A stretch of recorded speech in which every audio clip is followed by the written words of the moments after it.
Hello and welcome once again to The Blueprint. This is Canada's Conservative Podcast. I'm your host, Jamie Schmale, Member of Parliament for Haliburton, Kawartha Lakes, Brock, with new content for you every single Tuesday, 1:30 p.m. Eastern Time. We ask that you like, comment, subscribe, and share this program.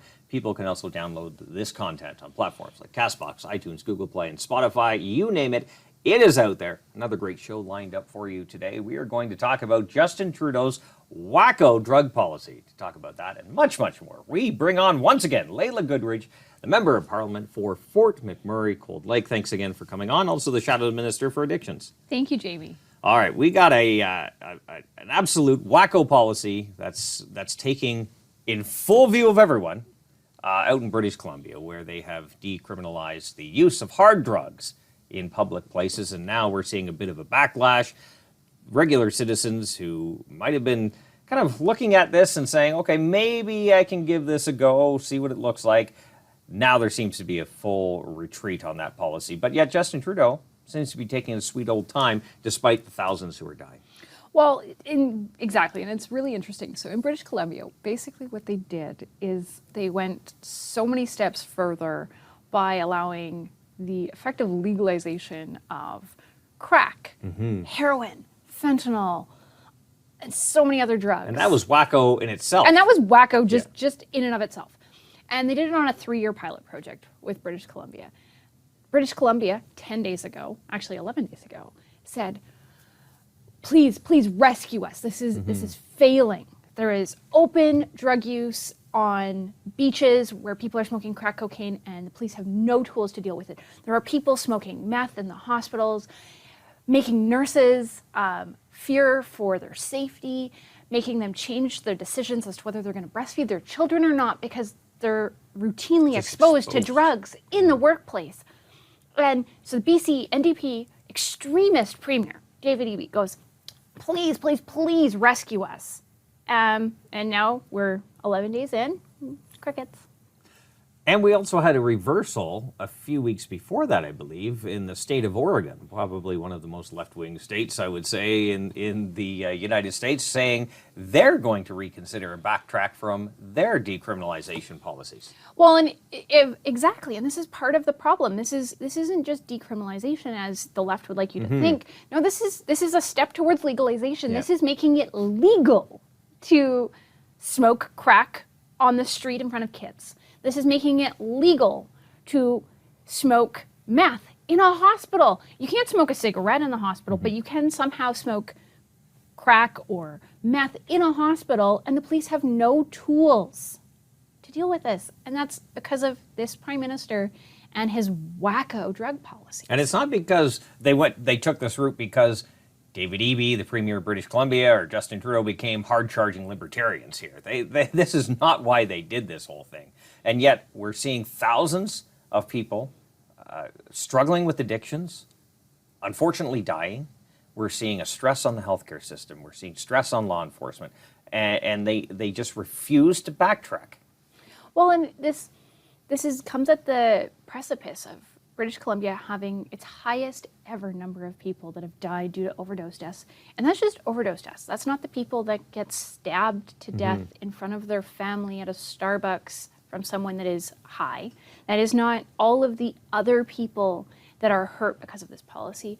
And the failure to recognize that this is an issue and act is an abject failure of leadership on the most epic proportions, and proves that these policies are wacko, they are ideological, and this is not about anything other than pure politics from this Prime Minister. He has the NDP Premier, who is an extreme NDP, begging for them to have action, and like I said, crickets. But it's because Eby's numbers went down. Again, he's not a hard-charging libertarian. He changed course because the policies were very unpopular. And they got a provincial election coming up. Well, but they've also been able to see, and we've had it in our health committee, we've been studying the opioid crisis in our health committee the last number of months.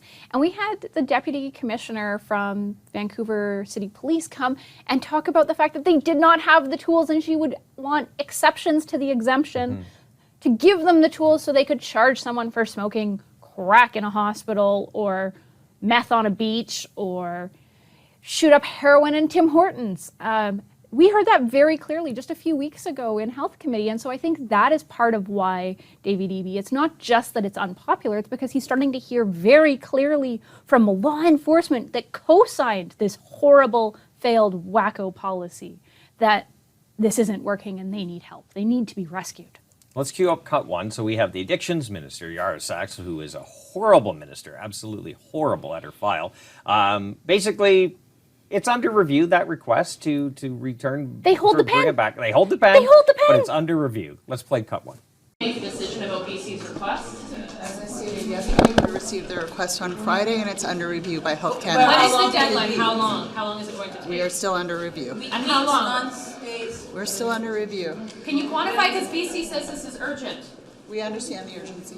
The opposition says that you're not ruling out further decriminalizing hard drugs. Is that true? We are reviewing their request at this time. Our focus is that this is a health issue, and we do not want to see a recriminalization of people who need health care. They aren't talking about treatment at all. No. Not one time in the House does that minister ever talk about treatment.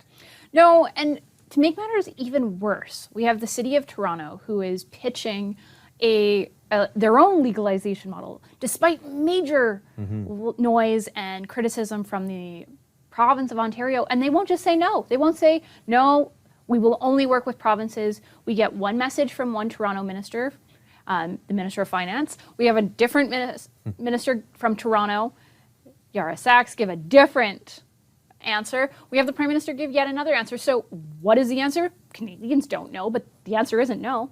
That's right. But we did actually get an idea of what's in their head. Potentially the former addictions minister, which you did a bit of work at committee many moons ago. But the fact that it's on record that they would reconsider potentially backtracking on their policy. That was the old minute. That was the old way. That was the old way. Old way of thinking. Yes. With someone who was a bit of an expert, who was a medical doctor before she got into politics, who clearly understood that you had to take into account both public safety and public health. Now it's just pure ideology. They're going to go full steam ahead because they can. All right, let's cue up cut two. This gives you an idea of the Liberals' mindset about 10 minutes ago, and then we'll understand why we're at the point we are now. Play cut two. So what criteria are being used to measure the success of BC's decriminalization pilot project? Okay, there are 6 criteria that were part of the application. What are they? The increased in health and social services, continued stakeholder engagement, public education, law enforcement, engagement with Indigenous peoples, and robust evaluation and research as we go forward. So do you commit to stopping decriminalization should these outcomes not be achieved? Absolutely. We have always said that if this isn't working, both on the public health indicators and the public safety indicators, we will be watching those. On that criteria alone, we should be able to have the Prime Minister to shut this down. Well, and it's not like it's just the opposition asking for this. This is the NDP Premier saying, rescue us from this failed policy. And this just goes to show that none of that is being taken into account. The fact that they are 10 days, 11 days in, still analyzing the data and won't give us a date, wouldn't just say yes and figure out the details afterwards, shows that they don't care, because this is something that is supported by our NDP Liberal coalition government here in Ottawa. Because the NDP here in Ottawa think this is brilliant. They want to see this expanded all across the entire country. And they think this is the panacea to the drug issue. This is absolutely wacko. I still don't understand their logic about that, right? I just can't figure out their path when the sad part of this all, the unfortunate deaths, the thousands of people who have lost family members, friends, you name it, and there seems to be no reversal or even thought to reverse it. It's just full steam ahead. Well, and this is part of the major challenge. And like, we're talking about brothers and sisters and moms and dads and cousins and neighbors and family that are dying every single day in British Columbia. And yet we don't hear any urgency. They're just so committed to continuing with this plan that the premier, police, law enforcement are saying isn't working.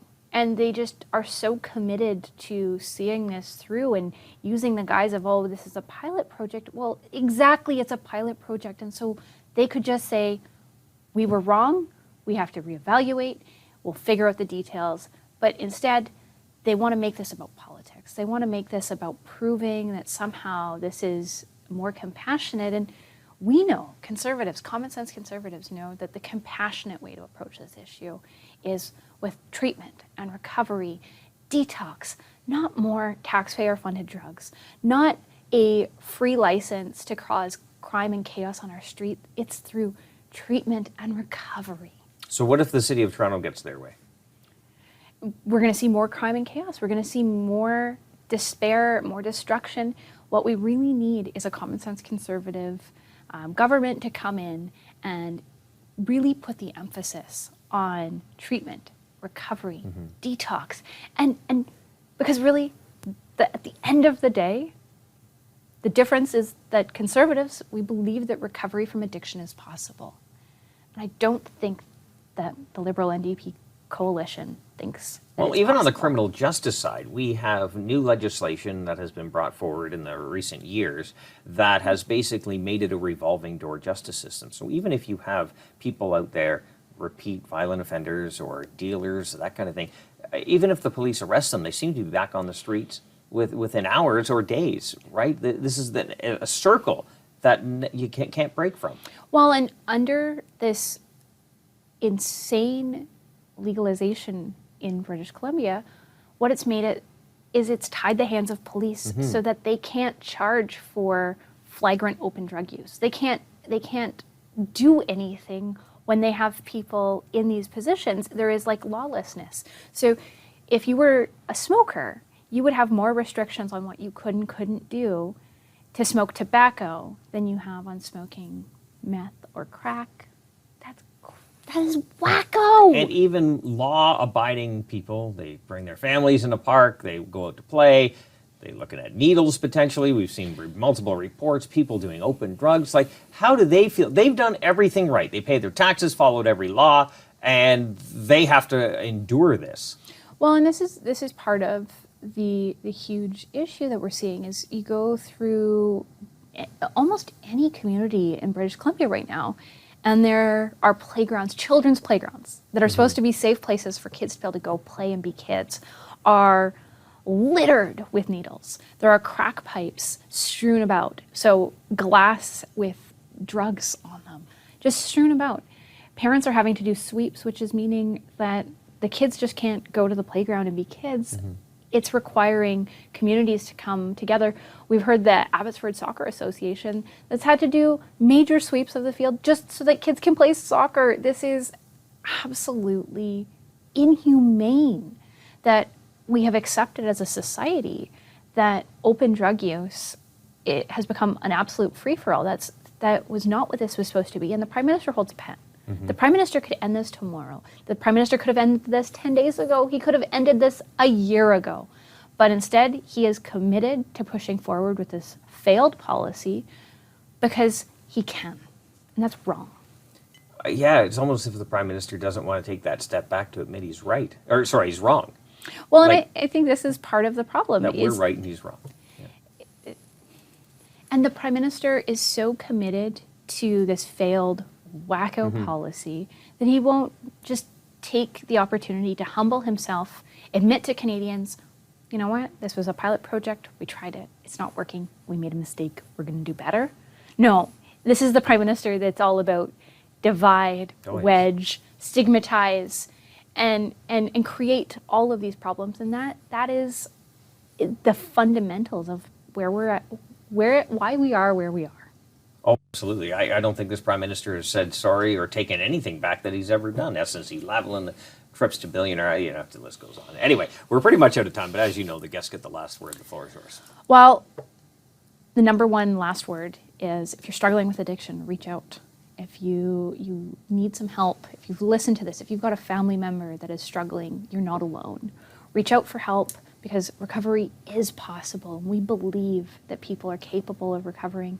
People recover every day, and so they just need the support. If you need support, reach out. There's lots of resources available. And we have the new tip line as well, the helpline, I should say. Yeah, and so if there's all kinds of different concerns, and so we'll have that shared up on the screen, some of the different resources you can access if you or a loved one is struggling with an addiction. Absolutely. Thank you very much. Laila Goodridge. Thank you. Appreciate your time. The Member of Parliament for Fort McMurray, Cold Lake, also the Shadow Minister for Addictions. Great content here you're probably not hearing in the mainstream media, especially this side of it. They seem to be all one-sided supporting the Liberal Party. So that is why we ask you to like, comment, subscribe, and share this program. Tell your friends. They can download it on platforms like CastBox, iTunes, Google Play, and Spotify. It is out there if you need it. New content for you every single Tuesday at 1:30 p.m. Eastern Time. Until next week, remember, low taxes, less government, more freedom. That's the blueprint.